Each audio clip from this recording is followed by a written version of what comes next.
Welcome everyone, good morning. Welcome to the Oregon Country Fair and the Mighty Tiny Puppet Theater. How many of you have been to the country fair before? Raise your hand. Have you been here before? Wow, everyone's been here. Well, welcome back everybody. You can put your hand down now, that's good. So, my name is Shay Wishna. I'll be your puppeteer this morning. And on guitar is Mr. John Daniel Tepley. Now, the show that you're about to see is based on a Japanese folktale called The Revenge of the Terrible Black Snake. And just wanted to say a word about these hoods. What I'm going to do when I'm performing is I'm going to pull down the hood in front of my face. It's still me inside. I'm kind of like a puppet ninja. And that way you're going to focus more, you're going to pay more attention to the puppets than to my face, because I get really animated and lively when I'm telling stories. So that's the story about the hood.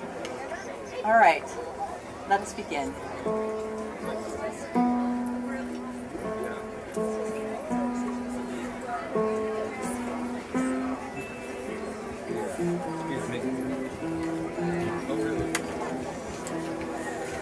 Once, best beloved, when ravens were still white and dogs had feathers, there lived a very timid man by the name of Badger, who lived high up in a mountain village. One day, word came to me that my favoriteest uncle had died and left me with all of his gold. But, and there's always a but, in order to receive all this gold, I would have to make a long and dangerous journey over the mountain, through the dark forest, to get to my uncle's village, which lay on the other side. And everyone knew that in this dark forest there was all manner of dangerous creatures. Why, there were mountain lions and bears, but worst of all, there was a terrible black snake who was so big it was said he could swallow a man, woman, or child whole. And he did. Oh, I do not ever, ever, ever, ever want to run into a snake as big as that one. But there was no way around the fact that I would have to make the journey by myself. So, the next day, I arose early with the sun, and I made my way down to the village square, where all of my friends and all of my relations had come out to see me off and to say goodbye.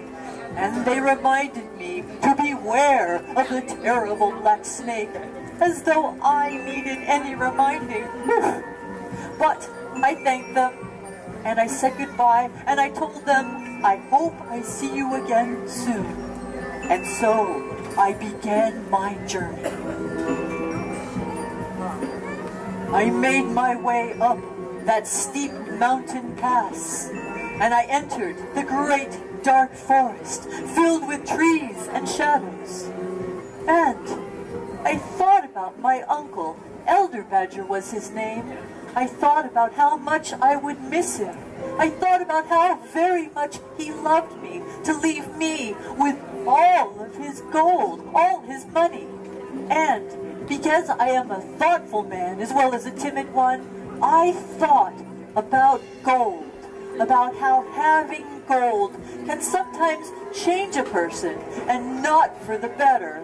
I thought about how it was going to change me. I wondered, would I be one of those people who counts their gold and doesn't pay any attention to their family and their friends?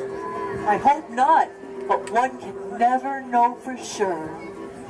In fact, I was so lost in thought that I quit paying attention to where I was going. And finally, in the afternoon, I realized that the clouds had all come out and covered the sun. And I could no longer tell by my shadow if I was going east or west, north or south. Oh, I was lost. But because I am a very sensible man as well as a timid one, I realized that I would have to spend the night in this dark forest. So, I might as well find a safe place to sleep. I looked underneath rocks, and I climbed up trees. Oh, sorry, Mr. Birdie. Until I found it. A cave, perfectly warm and perfectly dry. And best of all, there was no one already living inside. So I went inside and I leaned up against that back wall of the cave. And before you knew it, I was fast asleep.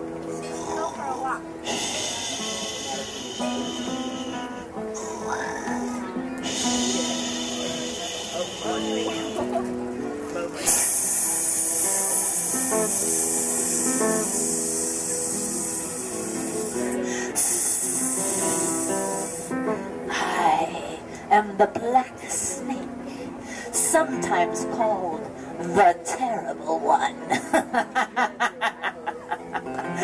They call me that because I love to eat people, men, women, and children whole. Swallow them up. Yum, yum. I am the king of this dark country. I have mountains of gold and treasure. No one ever thinks to question my authority. I have come home again after being away for many days and nights hunting for food. I have returned home to my cave to rest. What's this? Someone is sleeping in my cave. Let's see who this is.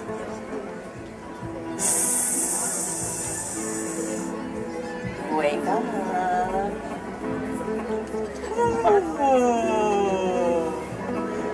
Wakey, wakey.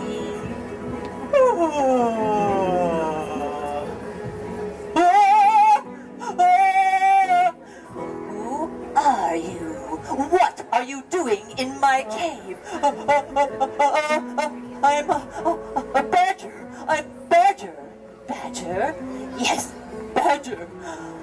Funny, you don't look like a badger, but I've heard of you creatures, about what marvelous masters of disguise you are. And you know, my friend, I never would have believed it if I hadn't seen it for myself. I would have thought you were a human being, and it's a good thing for you that you're not a human being, because people are my favorite food. I love to eat them whole, men, women, and children. I swallow them, kicking and screaming, begging for mercy. I never, ever give mercy. Tell me, Badger, do you like to play with your food? Oh no, I like to eat rice and soba noodles and vegetables. I love vegetables. I like mountain yams and carrots and radishes. I love radishes. A vegetarian. That's right. I've seen a lot of those out here today. I love vegetarians. You do? Mm-hmm. They're delicious. Tell me, my friend, how old do badgers live to be? Oh, we can live to be quite old. My uncle, Elder Badger, he just died, and he was 108 years old. 108. That's right. That's nothing. I'm 677 years old. I win. Tell me, friend Badger, what do badgers fear? Oh, everything. But what do you fear more than anything? Well, I've thought about